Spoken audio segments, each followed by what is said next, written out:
and welcome to our latest episode of Educause Shop Talk. This was a great conversation that I think will resonate with a lot of leaders and anyone who manages teams in this age of rapid change that we found ourselves.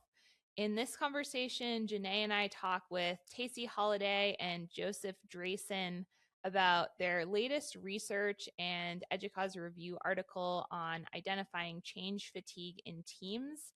They share insights from their energy commitment model, which is a framework for how leaders can think about change fatigue from a cultural and systemic level. So, not just individuals getting burnt out by change, excessive workloads, all of these concerns, but actually at a cultural level, how teams are getting fatigued by the rapid pace of change. Some of the behaviors that leaders might see in their teams as they're getting fatigued, and some interventions that we all can make in order to address this change fatigue. I think it's a really important conversation about how our work relates to supporting each other as humans, and also the latest conversations on mental health in the workplace.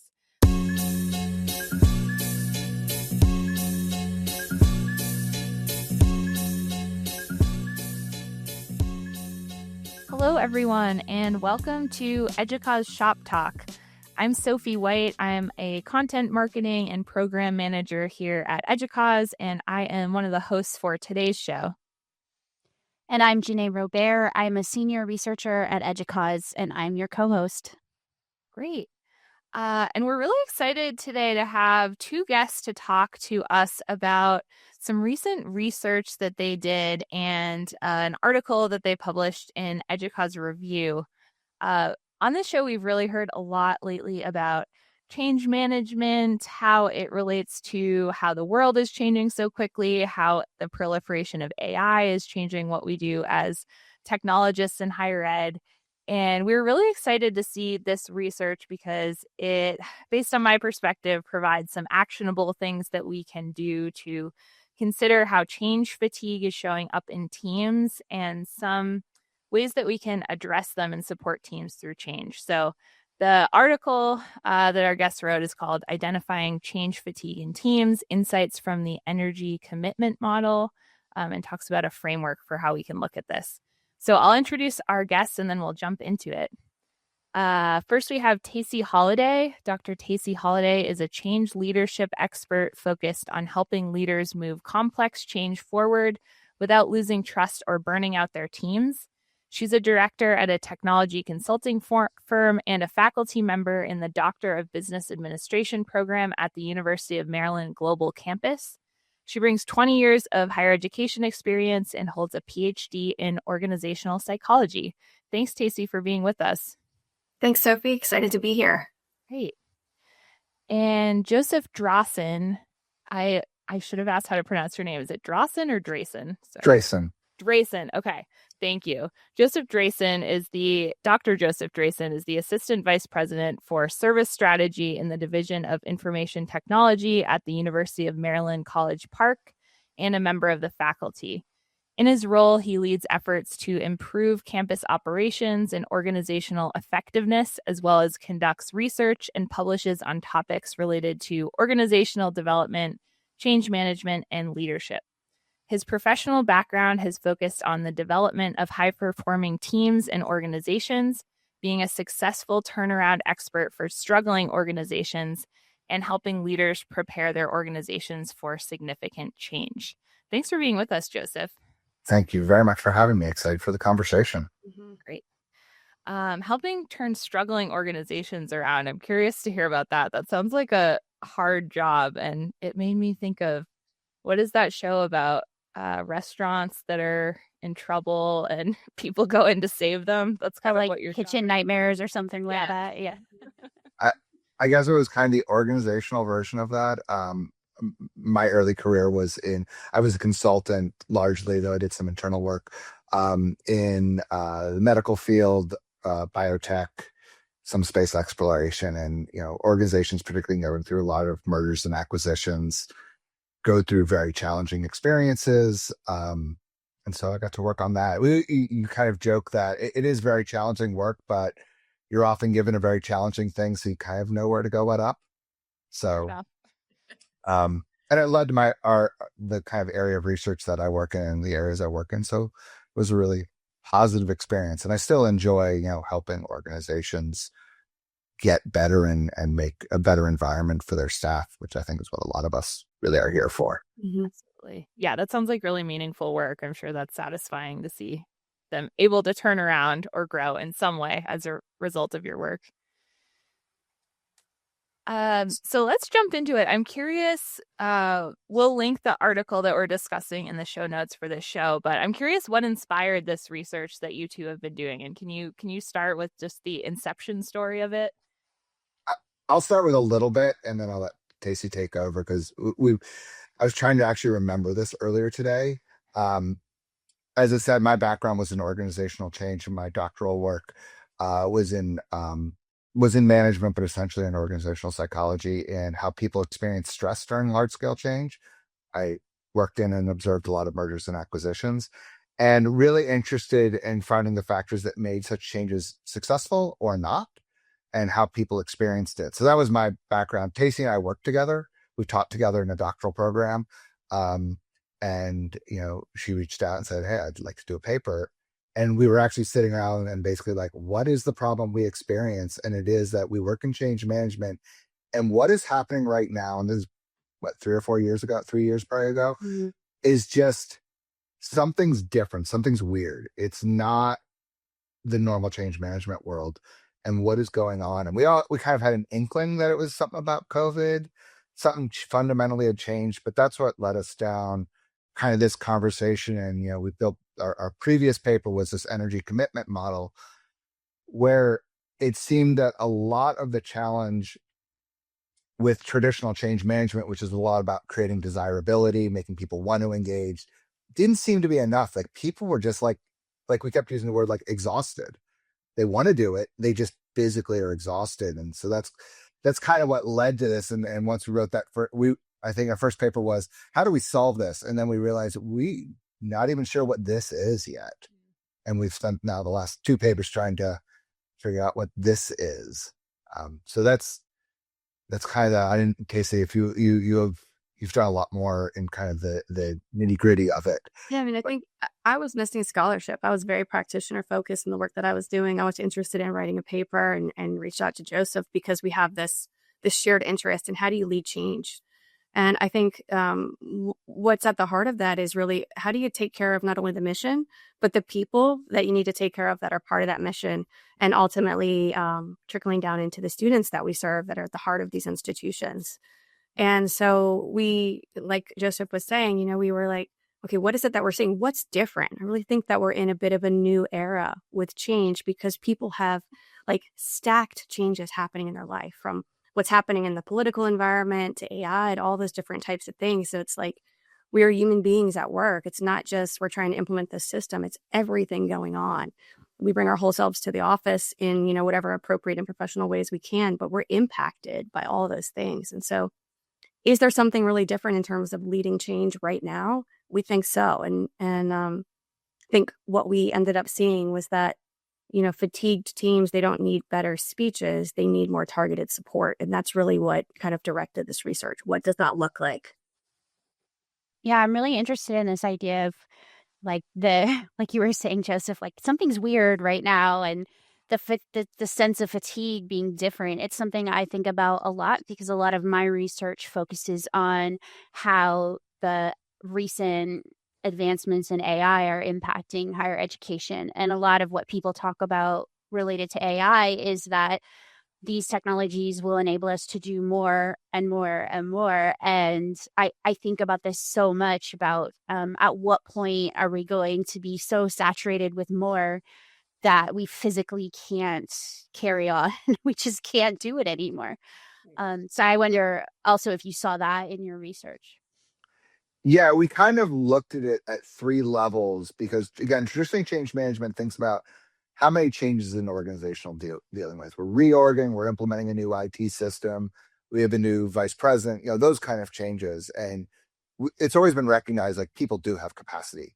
But really, when we were talking about it and doing the research, it's also about how people are coming to work. And if you think about the stressors, you know, with exposure to media and other things that cause our bodies to react as they do under stressors, like they're coming to work already in often a distressed place and not with full energy. And what you said, like, yeah, we do implement things and we want to do more, but at a certain point, people are like, it's not more that I want. I actually kind of want less sometimes because people are really good at adapting to specific things and slowly, but when we try and adapt too much and the research really bears us out, like our minds, we become very fatigued mentally.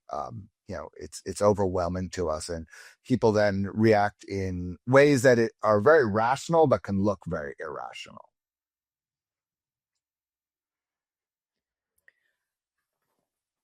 Go ahead, Tacy.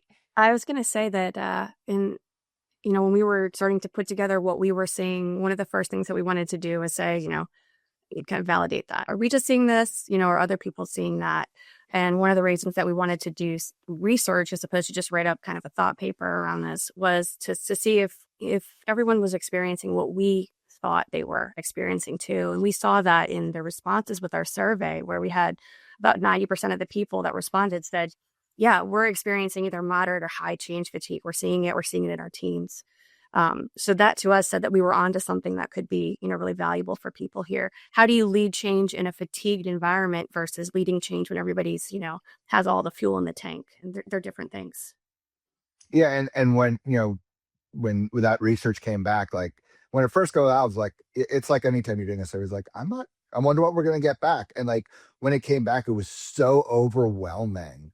And so like, it was clear that there was not only a challenge, but like pretty universal.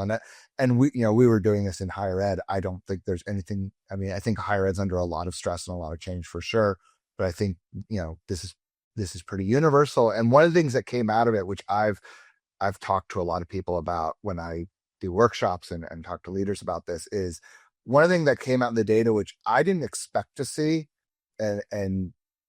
but was really apparent, is people's awareness of fatigue and challenges in their environment was so affected by where they sat in their organization that those kind of the mid-level managers were really aware of it. I can't remember, Tacy, what the number was, but it's like 80% or something, like saw a challenge. But as you moved up to, AVPs and deans and into presidents and provosts, like those numbers dropped, like 14, like 8. Yeah, it was wow.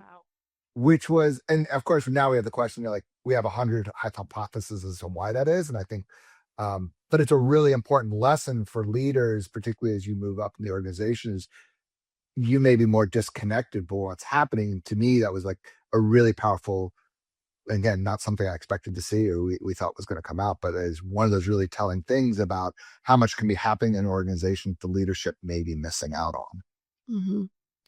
Yeah, that perception gap. And it's not just that, it's not that senior leaders are indifferent, is that they actually see different signals based on where they're sitting in the structure of the organization. So how can we help them more fully see what's happening so that they can take the strong that they want to take to support their teams and institutions?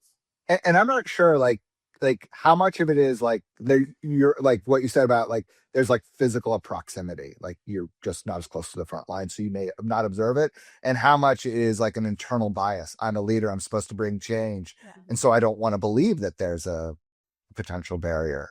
So that's a whole, I think, a really important conversation as to what's driving that. But the end is clear, like there is not full awareness. I was also thinking about internal bias in terms of the people who are most likely to be in those leadership positions. Maybe they are also more likely to simply thrive on this type of, we all know people in our lives who are like, the more pressure, the better. I just get more stuff done. And so maybe you're not feeling it in the same way. And then those types of people are more likely to advance in those positions too. You said something really important there that I want to dig into. So for folks that aren't familiar with our ECM model, we talk about how in order for somebody to take action to support a change, they have to have the commitment to it. And that could be they think it's really valuable. It could also be they know they have to do it for whatever reason. Maybe there's a regulation, maybe they're required for their job. But then they also have to have the energy to actually take the step. They have to have the energy to open the email, to read the latest. They have to have the energy to engage in the training. They have to engage in whatever they have to do. That's all energy. And so what we've said is that if they don't have enough resources, if they don't have enough energy, even if they think it's a great change, they're not going to be able to successfully adopt that change. And it has nothing to do with what they want to do. It has to do with what they have the capacity to do. So the reason I'm mentioning that is when we think about senior leaders, oftentimes senior leaders have, even though they have a crushing amount of work that they often have to do for the organization, it's hard to be in those top seats. They often have more control over the resources that they do have than someone who's sitting at the front lines. And so they may be able to allocate things a little bit differently to relieve some of that pressure. I think that's part of the perception too.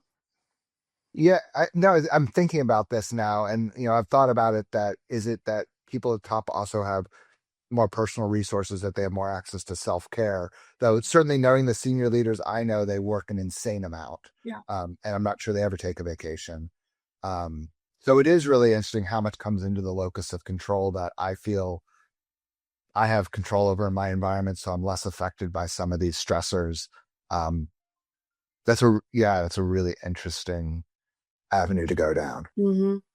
But even thinking about what does that self-care look like? I mean, even if you're somebody who's working constantly, there's still certain things that take mental energy when when you're not as well resourced. So even something as small as what's for dinner tonight, do Yes. you have the resources to just say, I don't need to think about that because I'm going to order out?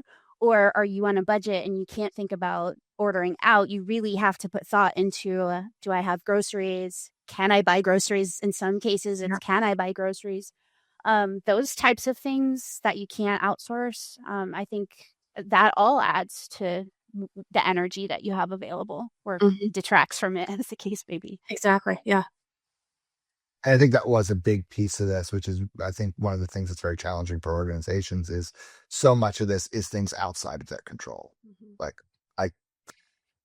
the president of any organization still can't control, what's going on in society. I was just looking, Jenay, we do a series of EDUCAUSE workforce reports every year or two. So I was taking a look at the 2025 ones, and it showed similar levels of excessive workload being reported, about 70% across teaching and learning, cybersecurity and privacy, and technology leaders. But I think the conversation about lack of control is really interesting, because there was some suggestion of that in our workforce reports, but I like how we're diving in more. I'm curious, did you all see that people were validated by being asked about their change fatigue? I'm curious if you could talk about maybe the methods a bit and what the reactions of some of the survey respondents were.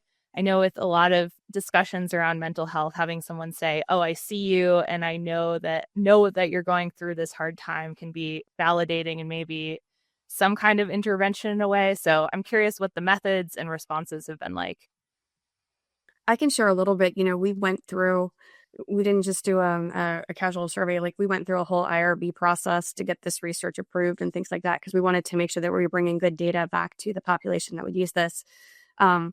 So we were careful about how we were talking to people who are engaged in responding. But after the fact, after we collected, we had heard a lot of people reach out to me. I know for you too, Joseph, and just said, I'm so glad people are talking about this, because what they felt was that what we were describing was not a new thing, but it was giving them language for talking about what they were already experiencing. And that was most of the feedback that I got. Yeah, and I've given talks on this subject, and there is a lot of that. Like, I now have a word for what I've been feeling, and I don't feel like there's something wrong with me. Because a big part of this is, if you look at the research, it's not that people don't want to do the work. And it's not that they're feeling stressed or overwhelmed because, they're not tough enough or anything. No, these are all really natural consequences. Like, our bodies are only supposed to be able to deal with so much change. There's actually a reason we're designed that way.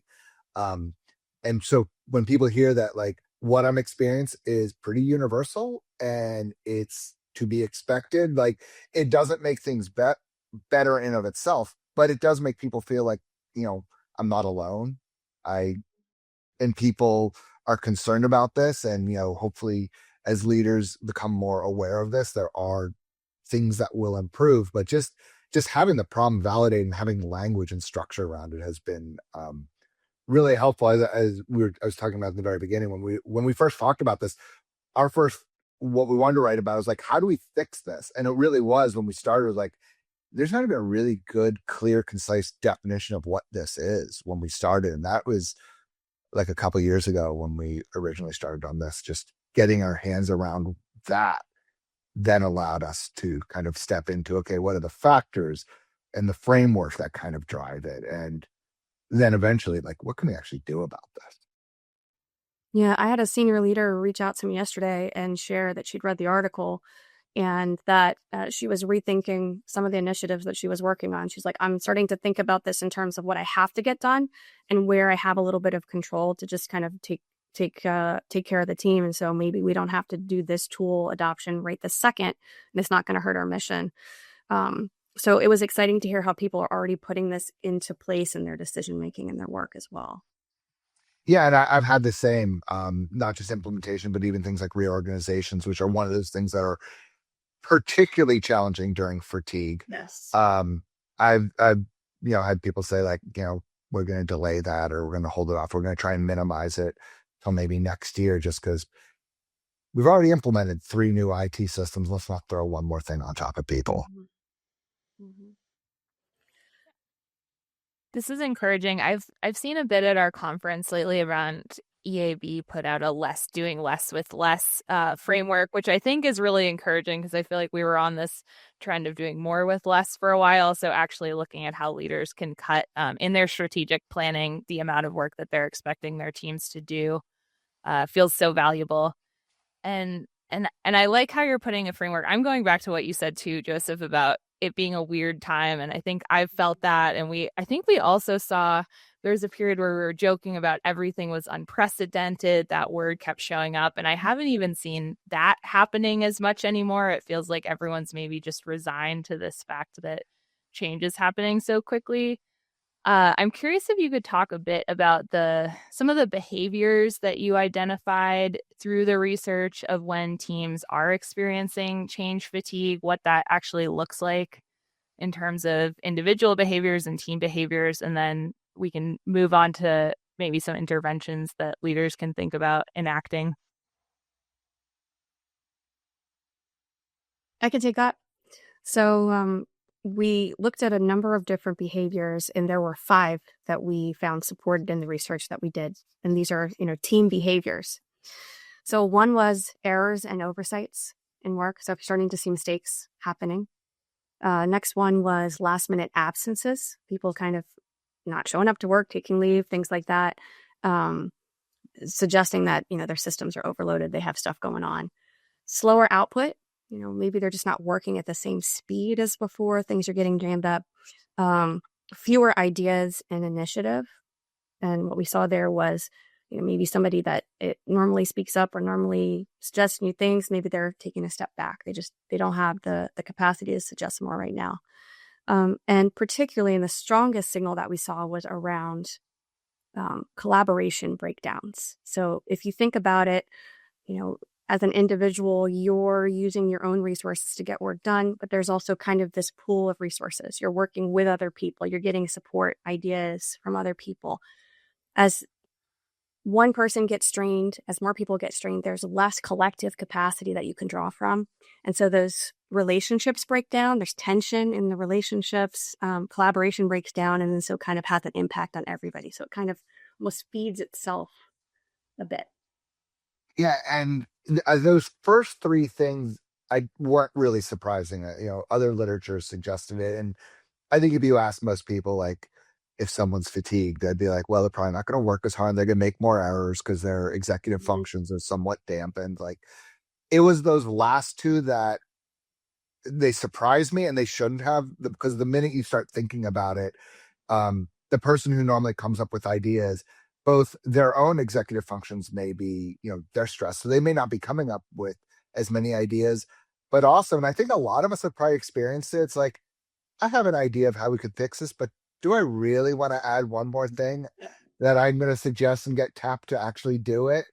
And so I think like a lot of it's that, even if it's happening subconsciously.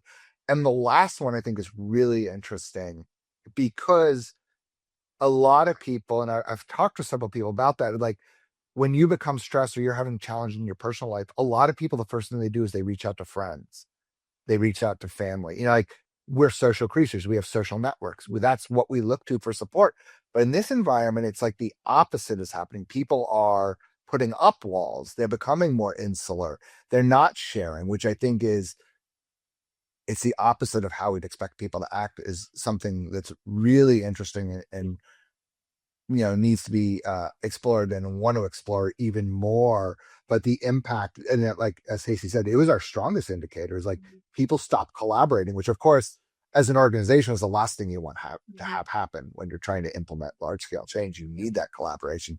But we're seeing groups becoming siloed, individuals becoming siloed, and that's causing significant challenge in any kind of change. And like I said, it's probably the last thing I would have expected to happen, and yet it was the strongest indicator. Which, like, anytime you're doing research and you get oh, that's kind of weird, that's the most interesting stuff. When it confirms what you already kind of expected, people are doing less work, they're slowing down. It's good that we have that, but I just think it's not moving the needle as much. And there's something important here too, I think, that I want to call out around the behaviors.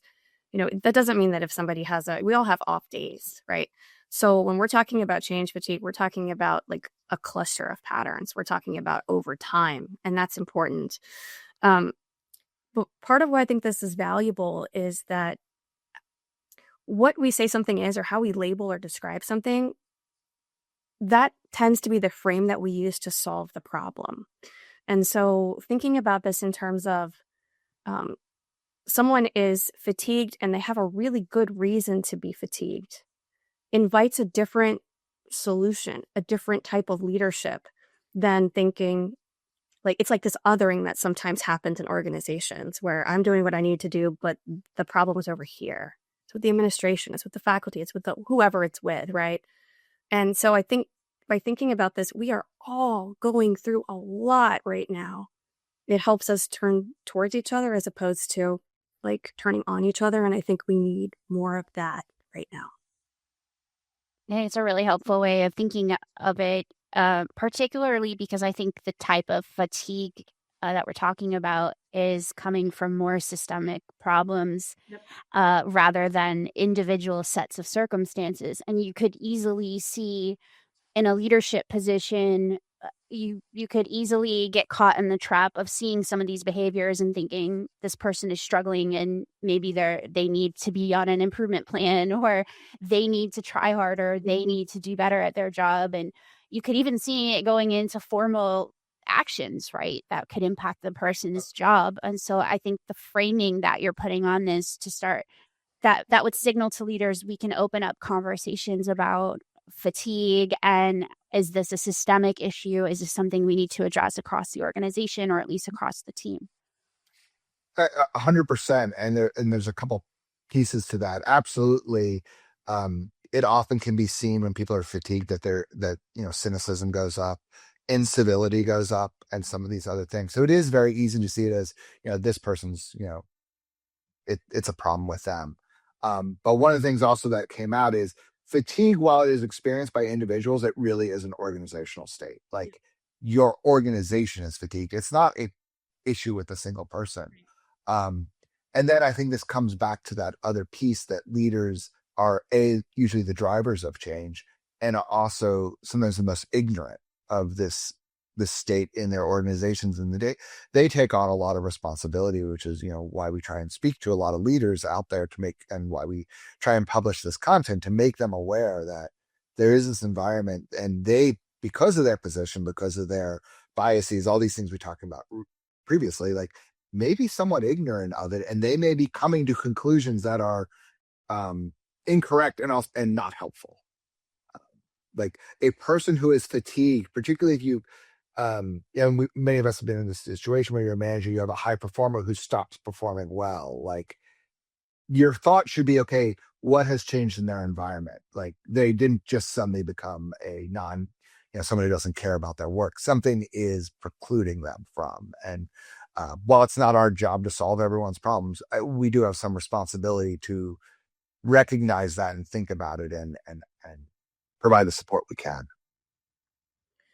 I think it's also important to call it because uh, I don't want to other senior leaders, right? Because they're in a different view in the organization. They're seeing different signals, and the signals that we're seeing, like errors and oversights, your last minute absences.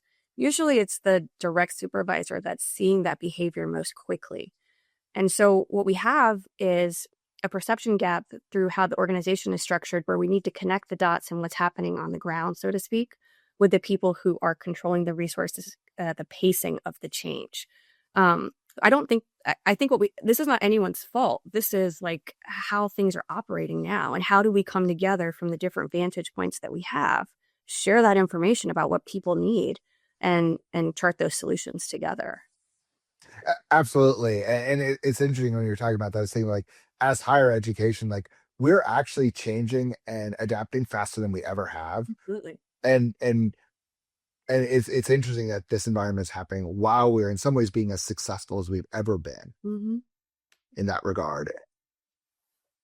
That's a great point. There's always so much groaning about higher ed being slow to change, but just thinking about the pandemic, especially for technology professionals, the pandemic moving to emergency online teaching and all of the changes that have happened as a result of that, I think it's so important to maybe acknowledge that some areas of the institution can be slower, but I think in our line of work, people are changing really quickly. And I really appreciate, oh, go ahead, Joseph. I was going to say, even if you look prior to the pandemic 10, 15 years ago, the pace of change has drastically gotten faster in higher education. And certainly COVID gave us this case study in it. But even if you look today, when I think about large IT projects we run, our turnaround and implementation speed, how quick we go from ideation to actually executing a project, things that used to take a lot more deliberation, they just occur a lot more quickly. Also, our success rate of implementations has also gone up significantly. So like we actually have gotten a lot better at a lot of aspects of change. Go us. We should celebrate that too. Thanks for clarifying. That's really helpful to look at the longer term context. And I'm really appreciating this emphasis on the cultural elements of your work. I think it's been popular for a little while to talk about burnout. And I liked how in your article you distinguished between burnout as more of an individual condition, whereas this is more of a cultural and systemic one. And I'm curious, so we've been talking about some of these indicators of change fatigue. Based on your research, what are some specific solutions that leaders can start thinking about? Obviously, talking to the folks who are supervising those on the front lines to understand what's going on. But if you understand that change fatigue is happening on your team, what should people be doing about it? This is where we get in the real challenges. We've identified a problem, identified it's systemic, and it's what do you do about it. I think there's some very practical things you can do, which we kind of alluded to a little earlier, which is around the pace of change and being really thoughtful about what changes are really priorities and what changes really can wait. And that's not an easy process to go through. But I think it's really important. I think organizations also need to look more broadly rather than, this division, this, chancellor, this vice chancellor, what are their priorities, but consider the breadth of change happening throughout the organization. We went through an activity recently, and if you look at the number of major systems that have been implemented, the number of senior leaders who have changed in the last couple of years, the number of new major processes or new business areas for our, like it's like every month you're averaging about one. And so taking a very broad look at your pace of an organization, not just within your division, your department, your college, but the more broader impact of change. And getting to the front line as a leader, not just in terms of, physically seeing it, but finding ways to measure it and instruments that can, again, hit this broader question, because it's not just the HR department looking at changes that are happening in their world, or the finance department, or the IT department, or academic affairs. Most staff and faculty are being hit by all of these. And so getting that broader view, getting that broader prioritization is, I think, is really, really important. I think all the stuff being done around mental health is really important. Tacy kind of talked about people, unexpected absences, but encouraging people to take mental health days. Like, it is really important that people do get some ways to decompress, do stay away. A thing we work around is around, job redundancy is not quite the right word, but like, you should never be the sole person responsible for something, not just from like an emergency management aspect, but like, you should be able to go on vacation and not be checking your email and not coming back and feeling like you're even more stressed than you started. And we do a lot of organizational analysis, and that's one of the questions we ask is, how do you feel when you come back from vacation? And that's a really good indicator of people's current state of being. So there are some instruments that can be used in that space. But that's, I think, the first step is, from a leadership standpoint, getting that broad perspective of what the pace in your organization really is like. I do think there's things like reorganizations that need to be really carefully thought about right now, and make sure that your organization is really prepared for it, and it's really going to, pay off, so to speak. I'll give really two practical, quick things that people can do. First thing is make sure that you're not part of the problem, right? And so what I mean by that is, if you're leading change, or you're leading a team that's responsible for implementing a change, recognize that there's a high likelihood that change fatigue is occurring in your team, and kind of plan for that. There might be an exception where your team's fine, they're not fatigued, but generally speaking, plan for them being fatigued. And then look at the resources that are in your span of control. So if you're a senior leader, that might be the pacing of change. If you're a department chair, or some other people manager, project manager, you might not have control over that timetable, but there are resources that you have control and influence over. How can you use them to support people that are showing signs of fatigue? So I think it's really looking at that. Recognize that it's occurring, have a human approach to taking care of people, and then looking for resources that you have control over to lighten the load or redistribute, so that you can help people work through the situation that they're in. And I think it's really important for everyone, from the most senior leader down to the manager and staff, to acknowledge and talk about it. And we don't want to create an environment where people are just talking about it all the time. But like, when you see particularly high performing people who seem disengaged, or you can kind of see it in people's faces, just having the conversation and talking about it, like, what are we collectively experiencing and how can we help each other? Because, like, as the research says, like, for whatever reason, people's response to this is to isolate themselves, to isolate from other units. And I think it's really important for us to push against that, because our one of our greatest strengths is our social networks, is our partnerships on campus. And we know our partners on campus and your colleagues on campus are probably experiencing the same thing. So you almost have to make a proactive effort to fight against that potential natural instinct to just like close your door, or put your headphones on and kind of just focus on work and shut things out, because we know you need that support. And that does not mean plan more events that make people go unity, right? Because then that just adds on top of things. Yeah, no, we're not trying to. Yes, nothing artificial, please. Right. No trust falls. Oh gosh, no. My gosh.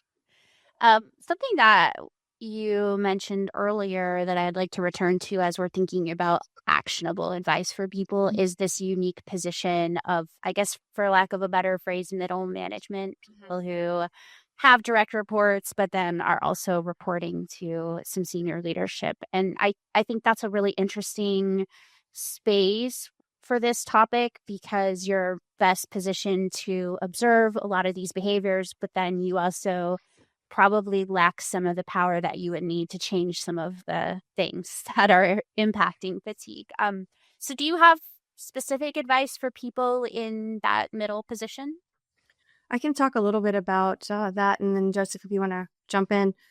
A couple months ago, I did a retreat with some deans, and we were talking just about this and the research. And one of the things that we talked about was the important skill at that level of what we're calling translational leadership, which means you're translating what you're seeing across both levels to help ensure that there's a shared understanding, shared understanding of what the priorities are, shared understanding of what people need, shared understanding of how things are going.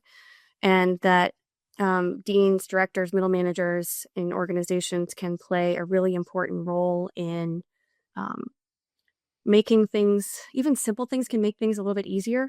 Like, where can you bring clarity so somebody's not having to work as hard to figure out what's going on? That reduces, the load. Where can you show care and consideration? How can you help connect the dots? You're very often a boundary spanner between different groups, right? So how do you help connect the dots so that people don't have to work as hard to figure out what's happening, what they need to do, and what support is available? And then going back to it, like, what resources do you have that you can, use in a way that supports the work that needs to happen and the people doing it? And I think this is, higher ed sometimes struggles with this isolation and the siloing, because we are organized that way. But middle managers, and they do play a particularly difficult role because they have staff that they're directly supervising who are experiencing this challenge. They themselves are experiencing it, and they are trying to communicate up to their leadership challenges, which go beyond, hey, I just need more resources and more money, which is often not available. Like, more, when I say resources, more staff or more, being able to hire, which is obviously for many times not available. So it's figuring out how, articulating those needs beyond that and collaborating with others. I mean, I keep going back to breaking out of these silos and, middle managers having their own almost like support group amongst themselves. So they have space to collaborate. They have space to be open and talk about their challenges and understand how other people are approaching this. I mean, one of the early conversations we had, is we're observing this thing. We're seeing people early on, we're seeing people act in a way we don't expect. We see cynicism where we don't normally see it. What are you observing? What are you trying to do about it? What do you find is helping your staff, helping yourself, and so forth? And what how can we support one another? Because it's a pretty universal experience that's happening according to the data. Some groups are able to maintain some level of effectiveness. I think everyone's been, it has affected them, but some groups are still able to perform pretty well. And so it's understanding, what are those leaders doing, and driving forth, what resources can they still bring to bear? And I do think for a lot of middle managers, they need to make sure they take time out for themselves because they are torn between this above and below. And often their focus is on, trying to communicate up to their leadership of their needs, managing and helping their staff and giving their staff what they need. And, being, the servant leaders that we, a lot of us are taught to be, but that still means you need to take care of yourself, because if you burn out as a director or a manager or whatever, like that, your staff needs you, and that, then you're not able to do the things you need to do. Yeah. You mentioned that some teams are still performing at a high level despite this. I would imagine that can be a pitfall too if you have a team that, is still meeting its overall goals and looks like it's doing fine, but below the surface has this change fatigue going on. I don't know if you have thoughts on that or just ideas for how should we look at those teams differently if you have a high performing team, but you're worried about them eventually running into these change fatigue issues and not performing at such a high level. So I'll speak anecdotally since I can't back this up with data, but teams I've worked with and observed, a lot of what they are doing is keeping very careful control over pace. They are scoping projects very carefully. They're not extending. They're working hard, but they're also trying to be really careful about what they do, what they engage in, making it clear when asked to do things, the risks that come along with that. They're trying to be very cognizant of their challenges. So I've seen that in some groups, and it seems to be helping them a lot. Now, obviously, that not all leadership and not all environments is that always possible um, to do. Your other point is a concern. Like people can, there are people who will run themselves ragged, and that's what I was kind of saying earlier. Like people need to be careful about themselves because there are people who can look like they're doing great, and suddenly they hit a wall, and now they're they're on sick leave for the next 3 weeks as they have driven themselves into the ground. And burnout becomes when experienced for long periods of time uh, doesn't go away. Short periods of burnout, we've all had it, where we have to work an 80, 100-hour week for things, and we do it a couple times, but then you recover from it. But when you're overworked, you're overstressed, you're fatigued for long periods, you don't recover as quickly. Yeah, I think acknowledging it is really important too, right? If your team is taking on more and more and more and continuing to perform, acknowledging that becomes really important. Like as opposed to just thinking everything's fine, so I don't need to do anything. Checking in, like almost like is there anything that you need? Anything I can do to support you? I think being there to take care of the team is really important, and also modeling it.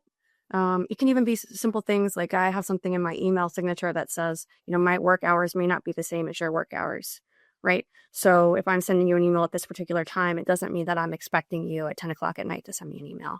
So I think little things like that, we can model the type of healthy working that we want Yeah. to have. Yeah, I do it when I go on vacation. If I'm gone for a certain period, I try and do at least half that vacation where I do not check my email. People, if a true crisis happens, people know my cell phone number. It works all over the world. But I think it's important that, and I'll tell my staff, like, you're on vacation. Why are you responding to this message? You can get to it when you get back. I think that is important to model for people.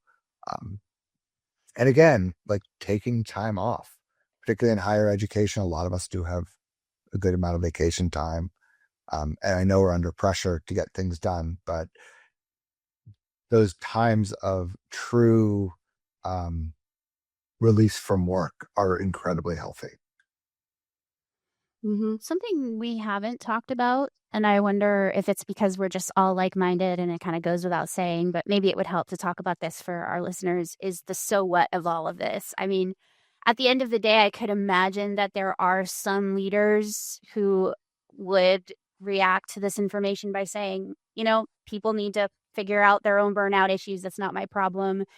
Deal with it. Or if this isn't the right place for you, fine, resign and we'll replace you with someone who can deal with it. So, I mean, and again, I don't think that's the standpoint of anyone on this call. No, but again, I didn't always work in higher ed, and that is certainly an attitude of some leaders. And I think it's a fair question to ask because yes, we are organizations that are trying to perform things, and there is we're all adults, and there is some aspect of that.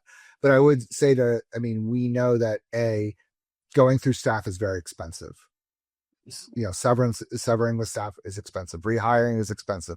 Loss of institutional knowledge is incredibly expensive. Mm-hmm. But also fatigued staff are just not as high performers.